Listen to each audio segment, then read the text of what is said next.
Usap-usapan ngayon online, ito pong binanggit ng Pangulong Marcos Jr. tungkol po dito sa fueled sounding rocket na plano nga daw pong gawin sa Cagayan sa 2027.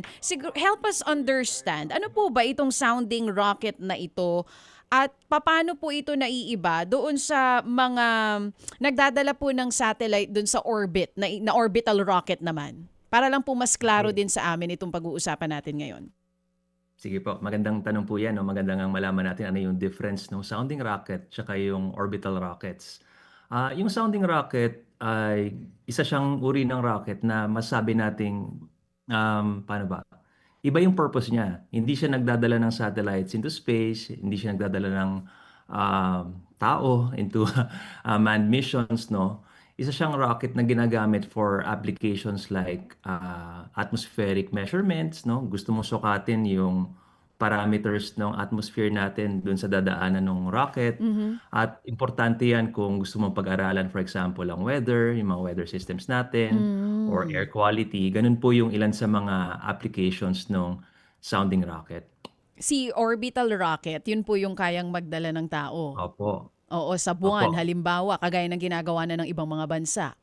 Tama po yun. Opo. Magkaiba po sila ng application, pero parehong importanteng application ang ginagampanan nila. Oo. So itong ilo-launch natin sa Cagayan sa 2027 is the sounding rocket kung tawagin. And this will be Tama the po first. Tama po. So yung mga ginagamit po natin ngayon, kung meron man, galing po yun sa ibang mga bansa. Pero ano po talaga yung goal nung gustong gawin ng Pangulong Marcos na gawin dyan sa Cagayan sa 2027? Ano po ang benepisyo nito sa atin kung sakali?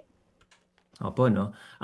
Siguro po isipin natin na ito ay baby steps pa lamang naman towards yung ultimate goal natin na in the future, magkaroon tayo ng sariling kakayahan na maglunsad ng sarili nating rockets, sa sarili nating spaceport, dala yung sarili nating mga satellites. So malay natin, even astronauts in the future.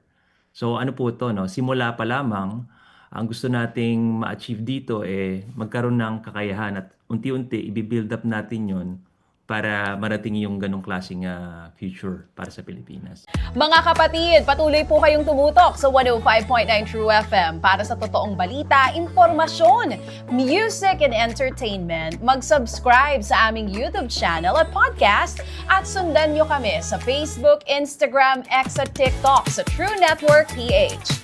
Bisitahin din po ang aming official website, truefm.ph.